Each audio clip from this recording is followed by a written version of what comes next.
పైసా అది కార్యకర్తలు చందాల రూపంలో ఇచ్చిన, సభ్యత్వ రూపంలో ఇచ్చిన, దాతలు సహృదయంతో మన పార్టీ అభివృద్ధికి సహకరించిన దాని అన్నింటిని కూడా ఖర్చుల రూపంలో ప్రతి మహానాడులో తెలియజేసేటువంటి క్రమశిక్షణ కలిగినటువంటి పార్టీ. దానికి ప్రత్యక్ష నిదర్శనమే ఈరోజు జమా ఖర్చులను మేము ముందుంచడం జరిగింది. మరొక నియామావళి సవరణ శ్రీ కనకమేడల రవీంద్ర కుమార్ ఈ తీర్మానాన్ని ప్రవేశపెట్టవలసిందిగా కోరుతా ఉన్నాం.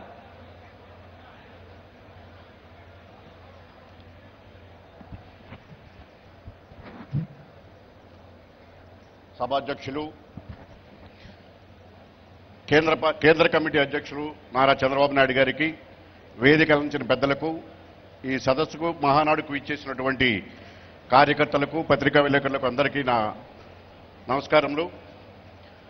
తెలుగుదేశం పార్టీ ఆవిర్భావం నుంచి ఒక క్రమశిక్షణ కలిగిన పార్టీగా, దేశంలో ఒక నిర్మాణాత్మకమైనటువంటి పార్టీగా, అత్యధిక సభ్యత్వం కలిగి ప్రాంతీయ పార్టీగా ఉండి కూడా జాతీయ పార్టీలో, జాతీయ రాజకీయాల్లో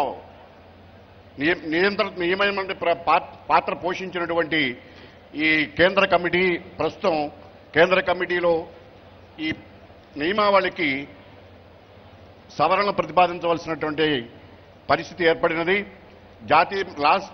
కింద సంవత్సరం ఏర్పడినటువంటి మహానాడులో ప్రవేశపెట్టినటువంటి నియమావళికి అనుబంధంగా క్లాజ్ నెంబర్ 4లో ప్రాథమిక సభ్యత్వం, క్రియాశీలక సభ్యత్వం అనేటువంటి అంశాన్ని ప్రాథమిక సభ్యత్వాన్ని తొలగించి ఒకే ఒక సభ్యత్వాన్ని క్రియాశీలక సభ్యత్వంగా పరిగణిస్తూ ఆ క్రియాశీలక సభ్యత్వాన్ని ఒకే సభ్యత్వం ఉండే విధంగా కేంద్ర కమిటీ అన్ని రాష్ట్రాల్లో కూడా ఏర్పాటు చేసే విధంగా సవరణ ప్రతిపాదించడమైనది. అలాగే క్లాజ్ నెంబర్ 4లో అనుబంధ సంస్థలు, విభాగాలు అనే సంస్థల విభాగాలనే దాన్ని పొందుపరచడం జరిగింది.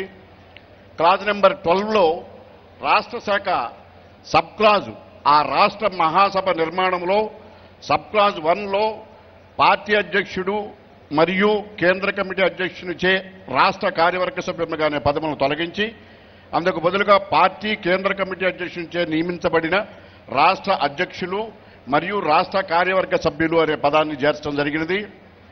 అలాగే క్లాజ్ నెంబర్ 12లో రాష్ట్ర శాఖ సబ్ క్లాజులో 6 తొలగించి అందుకు బదులుగా 2 సంవత్సరాలకు ఒకసారి కేంద్ర కమిటీ అధ్యక్షునిచే రాష్ట్ర పార్టీ అధ్యక్షుడిని, రాష్ట్ర కార్యవర్గాన్ని నియమిస్తారు అనేటటువంటి పదాన్ని చేర్చడమైనది.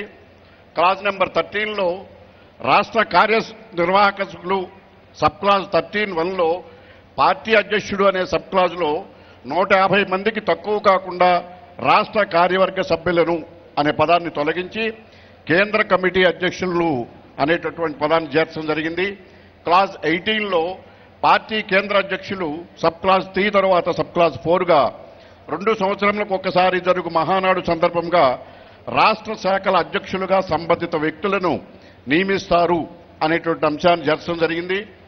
అలాగే సబ్ క్లాజ్ 5లో అవసరమైన సందర్భాల్లో పార్టీ శ్రేయస్సు దృష్ట్యా, రాష్ట్ర అవసరాల దృష్ట్యా కేంద్ర కమిటీ అధ్యక్షులు రాష్ట్ర అధ్యక్షులను మార్చే అధికారము గలదనేటువంటి అంశాన్ని చేర్చడమైనది. అలాగే క్లాజ్ 18(b)లో విధాన పరిషత్తు, పోలిట్ బ్యూరోలో పార్టీ అధ్యక్షుడు అనే పదాలకు బదులుగా కేంద్ర పార్టీ అనే అధ్యక్షుడిని పదములు చేర్చడం జరిగింది. ఈ నియమావళిలో ప్రతిపాదించినటువంటి సవరణల్ని ఈ మహానాడు ఆమోదించవలసిందిగా కోరుతూ ఈ అవకాశం ఇచ్చినటువంటి పార్టీ అధ్యక్షులకి కృతజ్ఞతలు తెలియజేసుకుంటూ సెలవు తీసుకుంటున్నాను.